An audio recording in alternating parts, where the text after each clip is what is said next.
नमो नमः बच्चों। बेटा आज हम अपनी 7th क्लास का 6 चैप्टर सदाचार उसका अभ्यास करेंगे। हमने बेटा इससे पहले इसका हिंदी अनुवाद किया था। आज हम इसका अभ्यास करेंगे। ठीक है बच्चा। हमारा जो षष्ठः पाठ था वो था सदाचारः। सदाचारः का मतलब क्या था?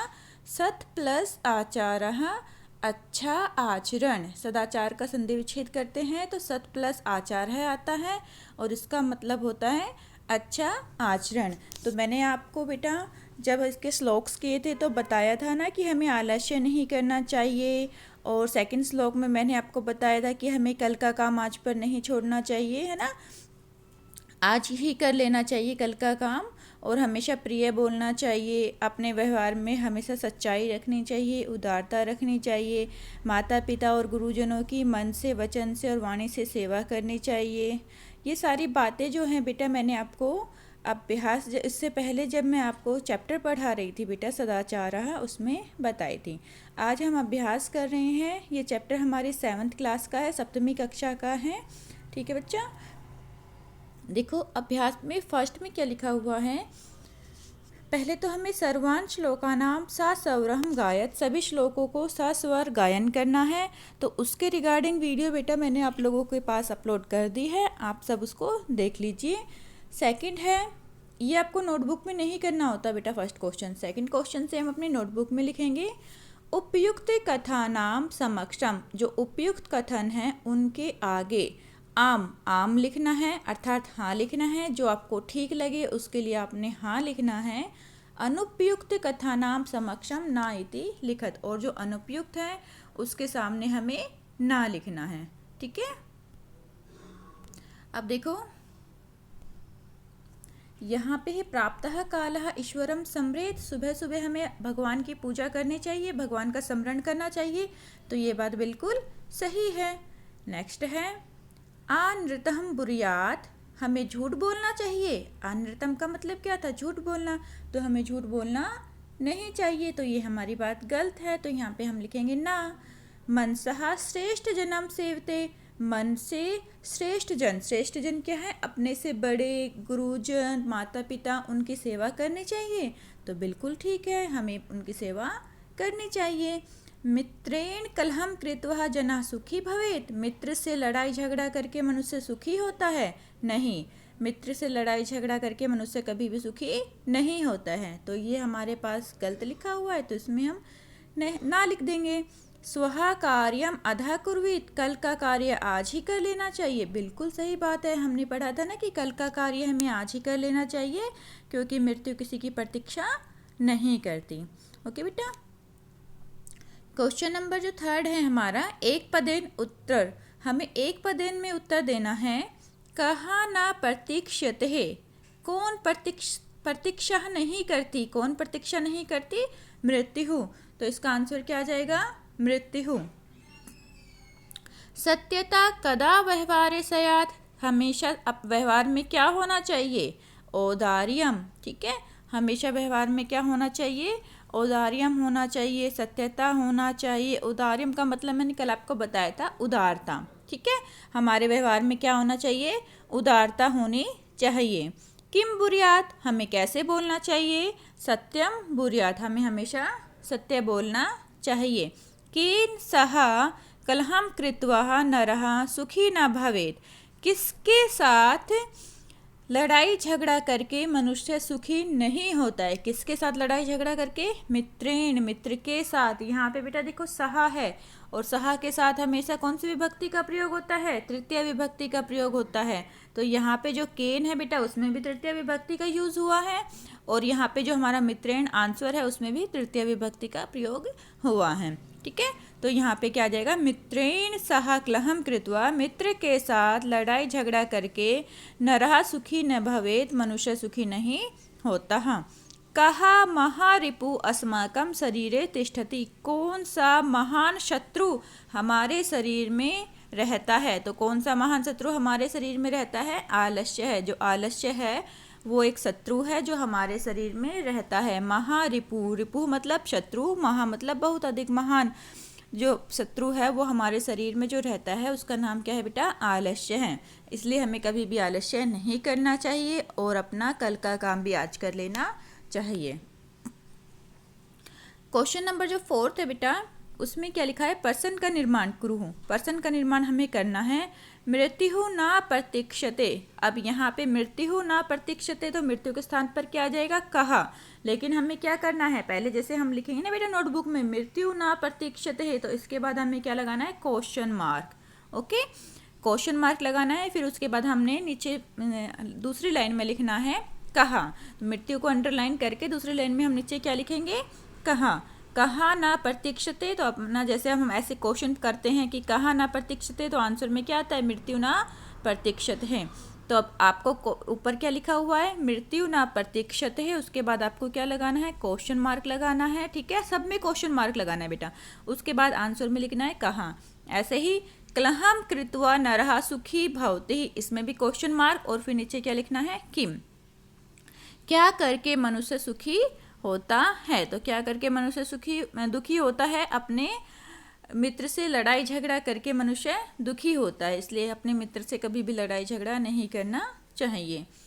पित्रम कर्मणः सेवेत, पितरों की कर्म से सेवा करनी चाहिए। यहाँ पे पित्रम का मतलब बेटा माता और पिता दोनों के लिए यूज हुआ है। ठीक है, पित्रम कर्मणा सेवेत क्वेश्चन मार्क, और जब उसका आप लिखोगे पर्सन के निर्माण, हमारा पर्सन का निर्माण क्या, क्वेश्चन मार्क, पित्रम पे अंडरलाइन लगाओगे और नीचे इसका जो आंसर लिखोगे वो क्या लिखोगे, कम। व्यवहारे मृदुता श्रेयसी, व्यवहार में मृदुता कल्याणकारी होती है। अब जो मृदुता है बेटा स्त्रीलिंग है, तो इसलिए इसमें क्या आएगा, का।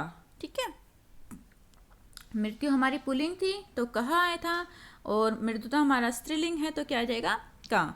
व्यवहारे का श्रेष्ठ ही, व्यवहार में क्या कल्याणकारी होता है।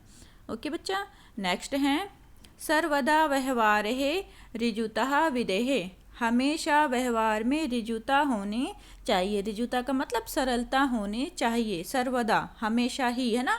तो कदा, कब, कब व्यवहार में ऋजुता होनी चाहिए, क्वेश्चन हमारा ये बनेगा, कदा व्यवहारे ऋजुता विदेहे। ठीक है, आंसर हम अगर देंगे तो क्या देते हैं, सर्वदा। तो अब हमारे पास पर्सन के निर्माण में लिखा क्या हुआ है, सर्वदा व्यवहारे ऋजुता विधेयः। तो इसके बाद हम क्वेश्चन मार्क लगाएंगे और उसका आंसर क्या लिखेंगे, कदा। ठीक है, क्वेश्चन नंबर 4 तक हमारा हो गया। नेक्स्ट देखते हो बेटा, नेक्स्ट है क्वेश्चन नंबर 5 अपना। इसमें क्या लिखा हुआ है, पर्सन मध्य त्रीणि क्रियापदानि सन्ति, जो पर्सन है उसके बीच में 3 क्रियापद हैं। ठीक है, पर्सन के बीच में कितने क्रियापद हैं, 3 क्रियापद हैं, बुरियात, सेवेत और सयात। ये 3 क्रियापद आपको दिखाई दे रहे हैं, बुरियात, सेवेत और सयात, ये 3 क्रियापद हैं। तानी प्रयुज्य, हम इनको प्रयुक्त करते हुए, इनको यूज करते हुए सार्थक वाक्यानि रचयत, हमें सार्थक वाक्य रचने हैं, अर्थात हमें एक सार्थक वाक्य बनाना है। आप देखो पहला मैंने क्या बनाया है, यहाँ पे सत्यम प्रियम चा बुरियात, पहले वाला फर्स्ट ले लिया बेटा हमने बुरियात। अब बुरियात के साथ हमने क्या बनाया है, फर्स्ट में सत्यम प्रियम च बुरियात, हमें हमेशा ही सत्य और प्रिय बोलना चाहिए। ठीक है, नेक्स्ट है हमारा सेकंड। अब इसमें क्या लिखा है, बुरियात के साथ ही हमें सत्यम अप्रियम च ना बुरियात, हमें सत्य और अप्रिय सच नहीं बोलना चाहिए। तो सेकंड में हम लिखेंगे ये सत्यम अप्रियम चाना बुरियात। ठीक है, देखो इसका जो आंसर है वो मैंने नीचे लिखे भी हुए हैं और आपको यहाँ पे सर्कल में भी बता दिए गए हैं। अब देखो नेक्स्ट हमारा बेटा, अब एक और करेंगे हम बुरियात से ही। तो नेक्स्ट क्या बनेगा हमारे पास, अनृतम प्रियम चा बुरियात। अब हमारा ये आ जाएगा अनृतम प्रियम चा ना बुरियात। अनृतम मतलब झूठा जो है, सच भी नहीं बोलना चाहिए, मतलब जो झूठ भी हो और लोगों को प्रिय भी लगे, ऐसा भी हमें नहीं बोलना चाहिए। झूठा प्रिय नहीं बोलना, प्रिय शब्द नहीं बोलने चाहिए। ठीक है, अब हमने ये जो बुरियात है इस क्रियापद से तो 3 बना लिए, पहला बनाया हमने ये, सेकंड ये और थर्ड ये। अब हम नेक्स्ट क्रियापद लेते हैं। जो नेक्स्ट क्रियापद है वो हमारे पास क्या है, सेवेत, सेवा करनी चाहिए। अब नेक्स्ट देखो, अब नेक्स्ट में क्या लिखा हुआ है, नेक्स्ट है हमारा सयात लो या सेवेत लो बेटा, कुछ भी लो। अगर हम सेवेत लेते हैं तो सेवेत में क्या करेंगे, वाचः गुरुम सेवेत, वाणी से गुरु की सेवा करनी चाहिए, ठीक है। और श्रेष्ठ जन्म कर्मणः सेवेत, श्रेष्ठ जनों की कर्म से सेवा करनी चाहिए। मनसा मातरम पितरम च सेवेत, मन से माता पिता की सेवा करनी चाहिए, ठीक है। तो सेकंड नंबर पे आप ऐसे भी कर सकते हो। ये मैंने लेकिन पहले क्या ले लिया था, सयात ले लिया था। तो अब मैं सयात के साथ बताती हूँ आप लोगों को। फर्स्ट में बुरियात, सेकंड में मैंने लिया सयात। तो सयात के साथ क्या बनेगा, व्यवहारे कदाचन कौटिल्यम न सयात, व्यवहार में कभी भी कौटिल्य नहीं होना चाहिए। कौटिल्य का मतलब क्या था, कुटिलता नहीं होनी चाहिए, टेढ़ापन नहीं होना चाहिए, ठीक है। नेक्स्ट है व्यवहारे सर्वदा औदार्यम सयात, व्यवहार में हमेशा क्या होना चाहिए, औदार्य होना चाहिए। व्यवहार में हमेशा उदारता होनी चाहिए। तो हमारे पास ये क्या आ जाएगा बेटा, व्यवहारे सर्वदा औदार्यम सयात, ठीक है। अब सयात से हम तीसरा क्या बना रहे हैं,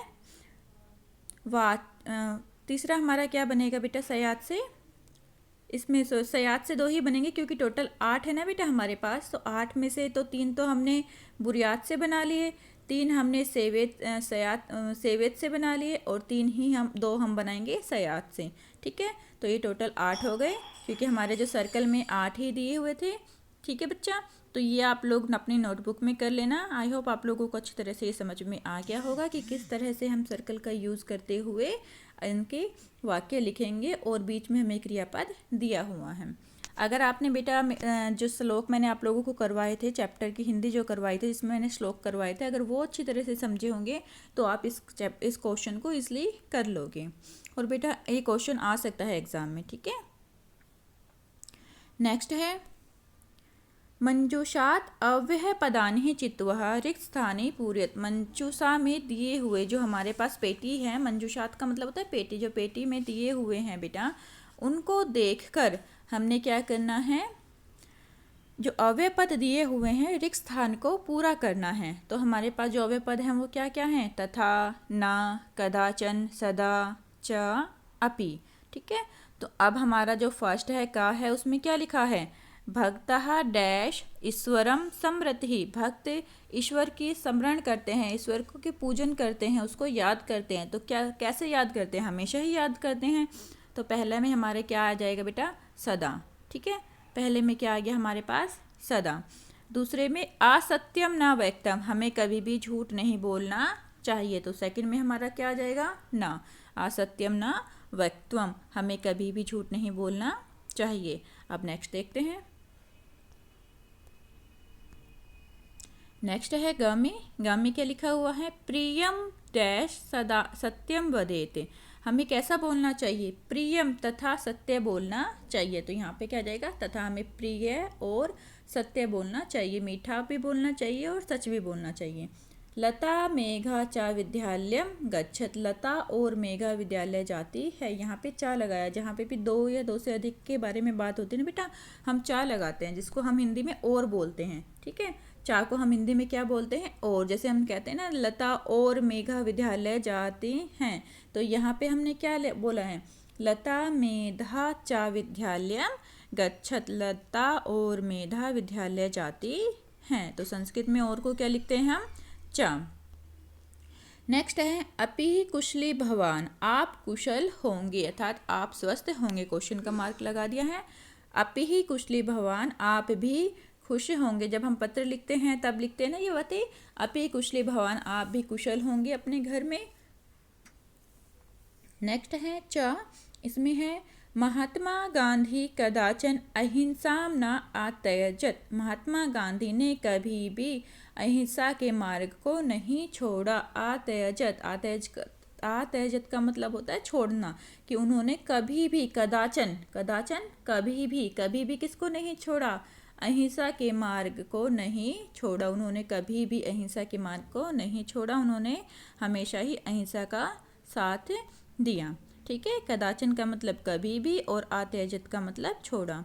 अब हमारे पास जो 7वां क्वेश्चन है वो देखो बेटा, ऐसे हमारे पास आएगा, 100% आता है कि हमें मंजूषा दी गई होती है, उसमें हमें कुछ शब्द दिए गए होते हैं, उनको देखकर हमें वाक्य बनाने होते हैं। ठीक है, हमें चित्र को देखकर, ये जो हमारे पास चित्र है, चित्र को देखकर हमें क्या बनाने हैं, वाक्य बनाने हैं। उसके लिए हमारे पास मंजूषा भी दी गई है। ठीक है, अब इसको देखकर हम वाक्य बना रहे हैं। कुछ बेटा आप अपने मन से भी बना सकते हो, तो उससे जिस प्रकार अगर आपको इनसे समझ में नहीं आ रहा है कि हम कैसे हेल्प बॉक्स का यूज़ करते हुए, मंजूषा का यूज़ करते हुए चित्र का निर्माण करें, तो आप सिंपल भी सेंटेंस बना सकते हो। उससे रिलेटेड वीडियो मैं आपको डिस्क्रिप्शन बॉक्स में डाल दूँगी, आप उनको भी बेटा देख लेना। ठीक है, आप जब 5-6 वो कर लोगे ना बेटा, 5-6 बार चित्र वर्णन करना सीख लोगे कि कैसे हम चित्र बनाएंगे, चित्र को देखकर हम सेंटेंस लिखेंगे, वाक्य लिखेंगे, तो आपको अच्छी तरह से ये समझ में आ जाएगा। तो इसके बाद जो डिस्क्रिप्शन बॉक्स में मैंने बेटा लिंक दिए हुए हैं, उसको टच करना और वहाँ पे देखना, आपको उनसे भी समझ में आ जाएगा। ओके बेटा, अब इसको हम पढ़ लेते हैं। लिखती लिखता है, कक्षायाम कक्षा में, शाम पटे शाम पट पे, लिखंती लिखते हैं। लिखती तो किसके लिए यूज़ हुआ है, अध्यापक के लिए, क्योंकि वो एक है, और लिखंती किसके लिए यूज़ हुआ है, बच्चों के लिए, क्योंकि वो बहुत सारे हैं। ठीक है, अब उसके बाद सहा, सहा किसके लिए यूज़ हुआ है, अध्यापक के लिए, क्योंकि वो एक है। और पुस्तकयाम, पुस्तक, बहुत सारी पुस्तकें सब बच्चों के पास है। शिक्षकः शिक्षक, छात्रः, छात्रः किन के लिए यूज़ हुआ है, बच्चों के लिए, क्योंकि बहुत सारे हैं, तो ये छात्रा बच्चों के लिए यूज़ होगा। उत्तराणी, उत्तर लिखते हैं। प्रश्नम, प्रश्न पूछते हैं या प्रश्न लिखते हैं। ते भी हमारा किसके लिए यूज़ होगा, बच्चों के लिए यूज़ होगा, क्योंकि बहुवचन में है, तो हमने एक वचन और बहुवचन के हिसाब से देख लिया कि क्या चीज़ हमारी बच्चों के लिए यूज़ होगी और क्या चीज़ हमारी अध्यापक के लिए यूज़ होगी। अब हम वाक्य का निर्माण करते हैं। तो पहला वाक्य हम क्या बनाएंगे, छात्रः कक्षायाम संस्कृतम पठन्ति। जो छात्र हैं वो कक्षा में संस्कृत पढ़ते हैं, छात्र कक्षा में संस्कृत पढ़ते हैं। शिक्षकः शाम पटे प्रश्नम लिखते, शिक्षक शाम पट पर क्या करता है, प्रश्न लिखते हैं। अब बच्चे क्या लिखेंगे, उसके उत्तर लिखेंगे। पहले में कक्षा में संस्कृत पढ़ाई जा रही है, दूसरे में शिक्षक ने क्या किया, शाम पट पे क्या लिखा, प्रश्न लिखा, तो अब बच्चे क्या करेंगे, उसका उत्तर लिखेंगे। तो थर्ड में हमारे क्या आ जाएगा, ते बालकः उत्तराणि लिखन्ति, वे बालक उत्तर लिखते हैं। ठीक है, बच्चे उत्तर लिख रहे हैं। उसके बाद क्या करेंगे, अब एकः छात्रः अन्य छात्रस्य पुस्तिकायां पश्यति, एक छात्र दूसरे छात्र की पुस्तिका में देखता है। ये देखो, ये जो बच्चा है, ये जो बच्चा है ना बेटा, ये क्या कर रहा है, इसमें देख रहा है, नोटबुक में देख रहा है। तो क्या लिखा हुआ है कि एकः छात्रः, एक छात्र, अन्य छात्रस्य, अन्य छात्र की पुस्तिकायां, पुस्तिका में, पश्यति ही देखता है, एक छात्र दूसरे छात्र की पुस्तिका में देखता है। तो इस तरह से बेटा आपका छोटे छोटे और भी सेंटेंस बना सकते हो। ये तो जैसे मुझे समझ में आया मैंने बना दिया, इस तरह से आपके जो दिमाग में आता है आप बना सकते हो। ज़रूरी नहीं है कि आपको डिटो कॉपी करनी है, आप अपनी मर्जी से भी बना सकते हो। ठीक है बेटा, और कैसे सिंपल बनाने हैं वो मैंने आप लोगों को, आप जाके इसमें डिस्क्रिप्शन बॉक्स में देखोगे तो आपको समझ में अच्छी तरह से और भी आ जाएगा। ओके बेटा, God bless you, take care बेटा। कोरोना वायरस बहुत ज़्यादा फैल रहा है, अपना ध्यान रखो, बिल्कुल भी घर से बाहर मत निकलो, बहुत ही ज़रूरी हो तभी घर से बाहर निकलो, और हमेशा मास्क लगा के ही निकलो। ओके बेटा, take care, God bless you बेटा।